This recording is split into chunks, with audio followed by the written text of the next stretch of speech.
In the headlines, Inspector General of Police issues stern warning as 21,000 police personnel get deployed for Osun elections. High Court issues new directions to hold virtual hearings of cases on elections. Police kill suspected armed robber, recover items in Edo. And away from Nigeria, Twitter fires back, orders Musk to comply to obligations under agreement. Hello and welcome to Trust News Update. I'm Darshan Hussaina Usman.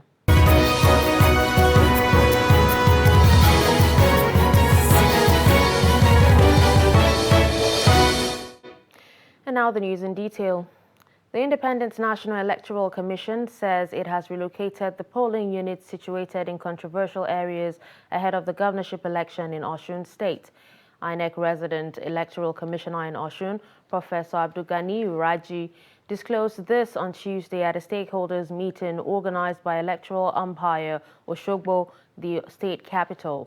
The REC also hinted at the conversion of voting points to polling units in a bid to ensure the expansion of voter access to polling units. He confirmed that all non-sensitive materials to be used in Saturday's elections have been batched to the polling unit level and ready to be conveyed to the various registration area centers. He stressed that poll officials have been prepared for the exercise and ready for the deployment, adding that the security personnel in the state have been trained. According to Professor Raji, the collection of permanent voters' card at the registration area and ward levels is ongoing to ensure no eligible voter is disenfranchised. He, however, declared that INEC would stop the collection exercise on Thursday, while massive voter education and awareness would be conducted across the local government areas. The Inspector General of Police, Usman Al-Kalibaba, has deployed senior police officers for the July 16 governorship election in Osun State, promising tight security for the exercise.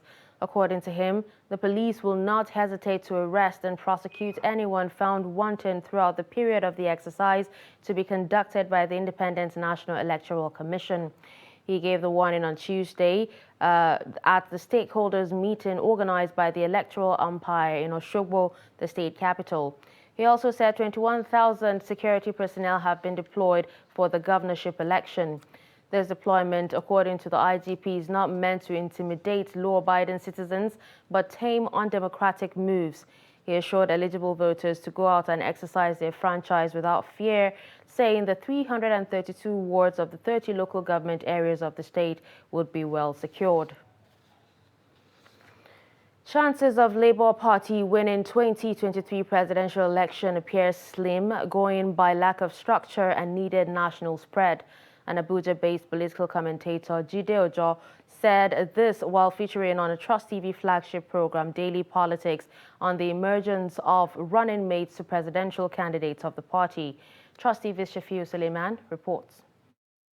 Labour Party presidential candidate Peter Obi had picked Senator Yusuf Baba Ahmed as his running mate. Jide Ojo is of the opinion that the Obi-Datti ticket is a winnable one, with the pairing of a technocrat and an academic, but will likely be hindered by lack of solid political structure at various levels to market the candidates. Obi is like a rolling stone, moved from APGA to PDP, from PDP to Labour Party. Buhari, with all his court followership in northern Nigeria, and go and check the records of Buhari from 2003, he already have name recognition pan-Nigeria. Former head of state. Buhari could not win in 2003, in 2007, in 2011, until 2015.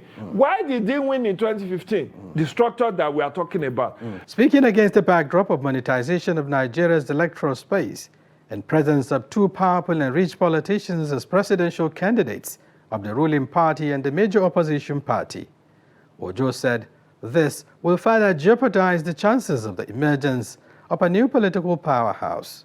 When you bring technocrats, people who are called politicians will tell you, this is us. As they say, there is no, INEC will not count your prayer points. We saw it during the primaries. Those who are very eloquent, very articulate, very this and very that. What was their performance during the party primaries? Money is the name of the game. Can these people spend APC or PDP? The build-up to the 2023 elections is seeing unprecedented youth interest in the country's electoral participation, which is triggered by mass mobilization by other political parties, threatening to change the political landscape, which is expected to increase the turnout of voters. Shapir Suleiman, Trust TV News, Abuja. Still talking politics, despite the intense controversy generated by the same faith ticket produced by the All Progressives Congress for the next year's elections, governors of the party are confident they have good grounds to campaign. Governors of the party, led by the chairman of the Progressives Governors Forum, Atiku Bagudu of Kebbi State, gave the assurances on Monday. The governors met President Muhammadu Buhari over lunch at his country home in Daura. Kenya Modu reports. Presidential flag bearer of the APC, Bola Ahmed Tinubu, picked former Borno State Governor Kashim Shettima as his running mate on Sunday, and now has a fight on his hands to convince Nigerians that his choice is in their interest. It will take some convincing, but governors on the platform of the APC have enlisted to sell the ticket. We have had a successful national convention which has produced in a very, very transparent manner a presidential flag bearer as Bola Ahmed Tinubu. And we note that yesterday he was here for the Salah homage at an occasion which he also used to name the vice presidential nominee in the person of Senator Kashim Shettima. We congratulate you and we congratulate our party. Mr. President, the members of this forum would like to assure you that we will work very, very hard to ensure the success of our party. And they believe, based on the legacies laid by President Muhammadu Buhari, the task has been made easier. We are confident that as we go around Nigeria to campaign for our party under your leadership, we believe Nigerians will trust us and Nigerians will appreciate that, even where the outcomes are less than what we had hoped, that we have done well. But President Buhari is not concerned merely about the campaign. One of the things he's very worried about is the generational consequences of the prolonged strike of the Academic Staff Union of Universities, ASU, on families, the educational system, and the future development of the country. The institutions we have, like ASU, will sympathize with the country and the people. There's nothing wrong with showing the government and the leadership that you don't like what they are doing. But enough is enough. Don't hurt the next generation, for goodness sake. So those of you who have friends that are teachers and influential or even not influential, please persuade them to go back to classes. The president is already waxing whimsical about returning to Daura next year. He says he's eager to go, admits it has been tough, and wishes the person coming after him the very best. Kehinde Amodu, Trust TV News. The senatorial candidate for Nasarawa South Senatorial Zone of the People's Democratic Party, Mohammed Ogoshionawo, has decried the decision taken by the presidential candidate of the All Progressives Congress, Bola Tinubu, to run on a Muslim ticket, saying it is insensitive, to the existence of the different ethnic groups in the nation. The former House of Representatives member stated this in an interview with Trust TV in Lafia, the state capital, on Tuesday. He said although Tinubu has the right to choose whoever he sees as capable of ensuring victory for the ticket, the decision was, however, divisive and capable of further dividing the country along religious lines. Inasmuch as somebody will want to argue that it's not the religion that matters, it's the quality of the people that are going to be put forward to serve the country. But we must know the workings, we must think that God did not put us together for nothing. In a family today, you find Muslims, Christians sharing the same mother and father. And they should not be discriminated against because they are not of the same faith with us. Former gubernatorial aspirant of the All Progressives Congress in Rivers State, Tonye Princewill, has resigned his membership of the party following the announcement of a Muslim running mate by the presidential candidates of the party, Bola Ahmed Tinubu. Princewill, in a letter addressed to the party chairman, said he cannot argue for equity in his state and defend inequity in his country. He said though he appreciates his leader, Rotimi Amechi, and all his efforts, he can no longer defend the decision of the APC in fielding a Muslim ticket.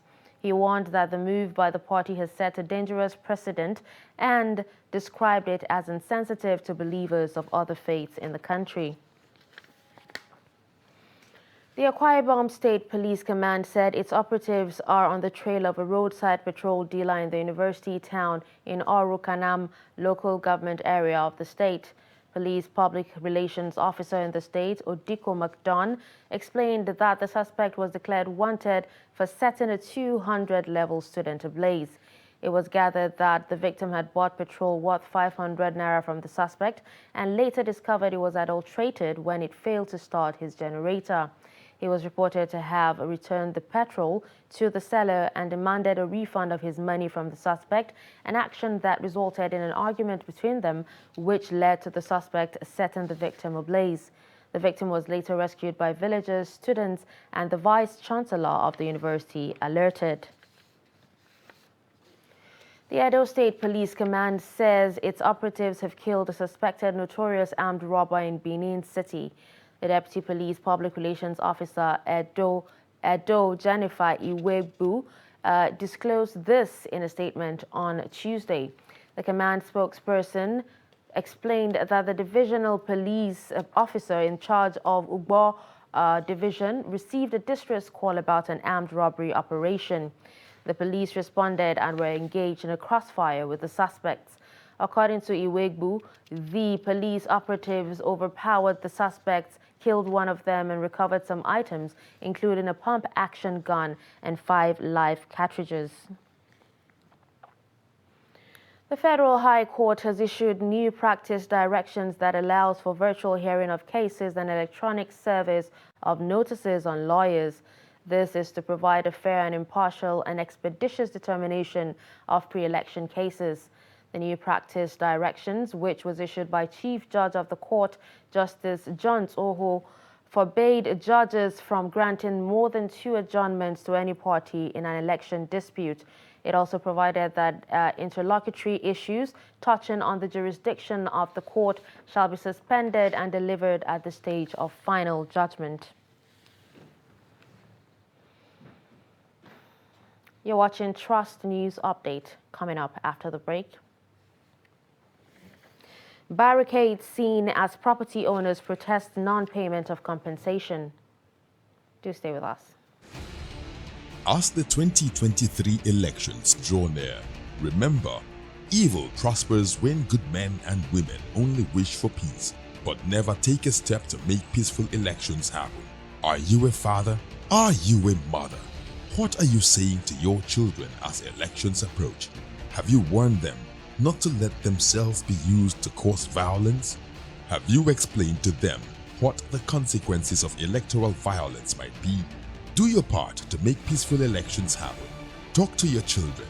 Protect them from unscrupulous politicians who want to put them in harm's way, while their own children are comfortable at home, within and outside the country. Let's join hands to make 2023 elections peaceful. This message is from the National Orientation Agency, NOAA.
Welcome back and thanks for staying with us. Let's take a look at some of our top stories. We told you that High Inspector General of Police issues stern warning as 21,000 police personnel get deployed for Osun election. You also heard that High Court issues new directions to hold virtual hearings of cases on elections. Moving to more news, blind students of Jada Special Education Boarding House have made a passionate plea to the Adamawa State government to come to their aid. A cross-section of students who spoke on condition of anonymity said sometimes they spend 2 weeks without getting a meal from the school. The students claim that even when they get the food, it is not suitable or safe to eat. They say this forced many students to go out on streets begging for alms, a situation that is demeaning. An anonymous source said about 1.3 million naira is earmarked monthly for the feeding of the students, comprising primary, junior and secondary school, senior secondary school sections, but to no avail. Speaking to Trust TV, principal of the Special Education Center, Jada Adamu Alhaji Umaru, said in the past they received assistance from government, non-governmental organizations, Central Bank of Nigeria, philanthropists, the religious groups, and the rest. But according to the students, the help does not reach them.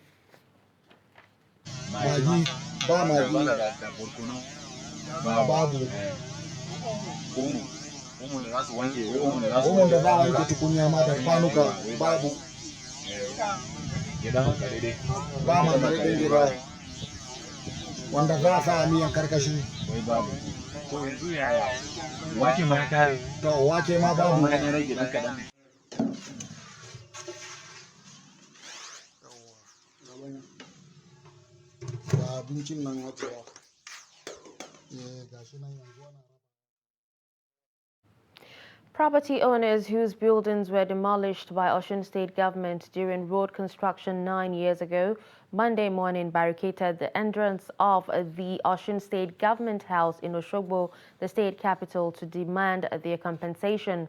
The aggrieved property owners say the protest became their last resort as the state governor, Adeboyega Oyetola, failed to fulfill his promise to compensate them. Hamid Oyegbade files in this report. Over 600 shops and houses located along Old Garage, MDS Market and Fakunle areas in Osogbo, Osun State capital, were demolished by the state government in 2013 to make way for construction. It was during the administration of former Governor Rauf Agberegbe-Shola, who is now the Minister of Interior. Officials of the Ministry of Lands and Physical Planning carried out enumeration and valuation of the affected properties and commenced the process for payment of compensation to the owners of the buildings, but they were not paid till the end of Agberegbe-Shola's administration. The incumbent governor, Adeboyega Oyetola, who was Agberegbe-Shola's chief of staff, assured those affected that they would be paid, but he is yet to fulfill his promise. Speaking on behalf of others, Alhaja Shola Adefunke said many of the landlords have died while many are sick and need money for treatment. She appealed to the governor to pay them without further delay. We are here to demand our compensation. Before the demolition, they carried out valuation and promised to pay us, but they didn't. Agberegbe-Shola begged us and assured us that he would pay, but he deceived us. When Oyetola became governor, he told us that he would pay our compensation, but he didn't. That's why we are here today.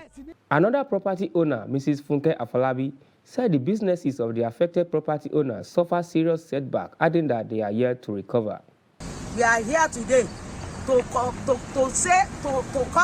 complain to our government that he should pay our compensation.